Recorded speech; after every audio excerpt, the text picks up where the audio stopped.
Hello दोस्तों, नमस्कार। स्वागत है आप सभी का मेरे यूट्यूब चैनल उत्तराखंड ज्ञानदीप में। नववर्ष 2026 की आप सभी को ढेर सारी शुभकामनाएं। उम्मीद करती हूँ कि आप सभी का नया साल बहुत अच्छा जाए। 2026 सभी की सरकारी नौकरी का साल हो। चलिए इसी उम्मीद के साथ बढ़ते हैं आज की क्लास की तरफ। आज का टॉपिक है उत्तराखंड में पुरा प्रजातियाँ। चलिए शुरू करते हैं आज की क्लास। आइए जानते हैं कोल प्रजाति के बारे में। ऐसा माना जाता है कि कोल प्रजाति उत्तराखंड में आने वाली प्रथम प्रजाति थी और ऐसा कहते हैं कि कोल प्रजाति के लोग दिखने में कुरूप और भद्दे थे। ऐसा कहना उचित तो नहीं है, लेकिन बुक्स में लिखा हुआ है कि कोल प्रजाति के लोग, इनकी ये पहचान थी कि लोग दिखने में कुरूप थे। शिव प्रसाद डबराल के अनुसार कोल प्रजाति भारत या हिमालय की सबसे प्राचीन प्रजाति है। उन्होंने ऐसा माना कि ये हिमालय यानी उत्तराखंड की और भारत की भी सबसे प्राचीन प्रजाति उनके अनुसार है। ये साहित्यों में इस प्रजाति का वर्णन मुंड या सबर नाम से भी मिलता है। ये लोग वृक्ष पूजा, लिंग पूजा, नाग पूजा में विश्वास रखते थे, यानी कि इनकी आस्था वृक्ष पूजा, लिंग पूजा और नाग पूजा में थी। ये लोग पूजा करते थे और प्रथाएं जो इनमें प्रचलित थी वो बहुविवाह प्रथा थी, यानी कि एक आदमी कितनी भी शादियां कर सकता था। और कुमार कुमारी प्रथा भी इनमें प्रचलित थी। कुमार कुमारी प्रथा का संबंध भूटांतिक प्रभाव से भी माना जाता है। ऐसा कहा जाता है कि ये प्रथा भूटांतिकों में भी है, इसको इसलिए भूटांतिक से भी कनेक्ट किया जाता है। कोल प्रजाति के बाद उत्तराखंड में किरात प्रजाति का वर्णन मिलता है। इन्हें किन्नर या कीर नाम से भी जाना जाता है। स्कंद पुराण में किरातों को भिल्ल कहा गया है। किरातों और अर्जुन का युद्ध बिल्लव केदार नामक स्थान में हुआ था, जिसे शिवप्रयाग भी कहा जाता है। यानी कि इनका साहित्यिक ग्रंथों में भी इनका उल्लेख मिलता है। कालिदास के रघुवंशम महाकाव्य में, बाणभट्ट की रचना कादम्बरी में, मेगास्थनीज की पुस्तक इंडिका में भी इनका वर्णन मिलता है। किरातों की भाषा मुंडा का वर्णन मिलता है, यानी कि ये लोग मुंडा भाषा का प्रयोग करते थे। और इनका जो वर्तमान निवास है वो अस्कोट डीडीहाट, यानी कि पिथौरागढ़ का जो अस्कोट डीडीहाट क्षेत्र है, वहाँ अभी भी किरातों के वंशज मिलते हैं।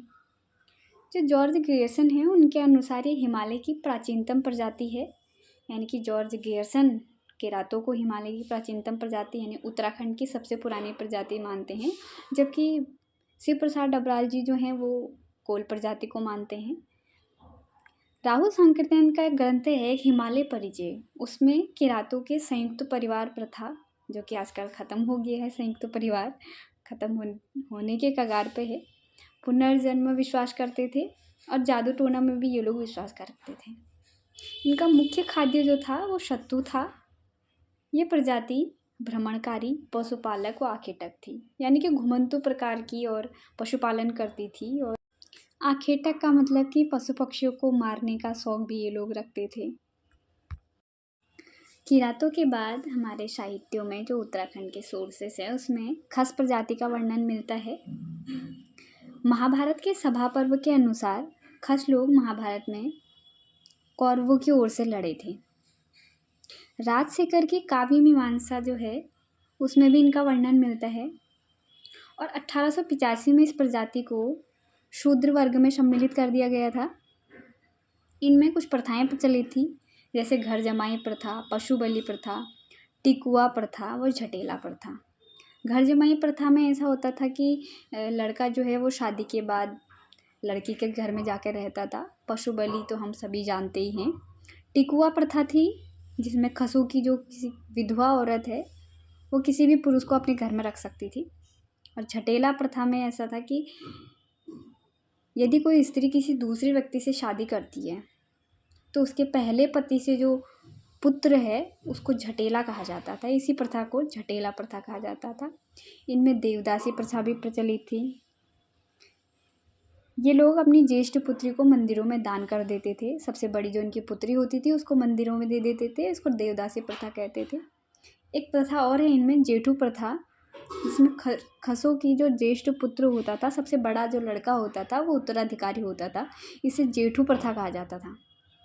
और गढ़वाल और कुमाऊं में ऐसी मान्यता है कि इनके समय ही बौद्ध धर्म का सर्वाधिक प्रचार प्रसार इन्हीं के समय पर हुआ उत्तराखंड में। भोटांतिक या सौका प्रजाति जो काली नदी है हमारी पूर्व में बहने वाली, जो हमारी सीमा भी बनाती है उत्तराखंड की पूर्व की, काली नदी घाटी में रहने वाले भूटिया प्रजाति को सौका कहते हैं। ये एक व्यापारिक प्रजाति थी। 1962 तक भूटिया लोग तिब्बत से व्यापार करते थे। इसकी उपजातियां हैं गरब्याल, गुंजाल, टोलिया, मर्तोलिया, कुटियाल, दताल और पांगती। ये सभी जातियां भोटांतिक या सौका के अंतर्गत आती हैं।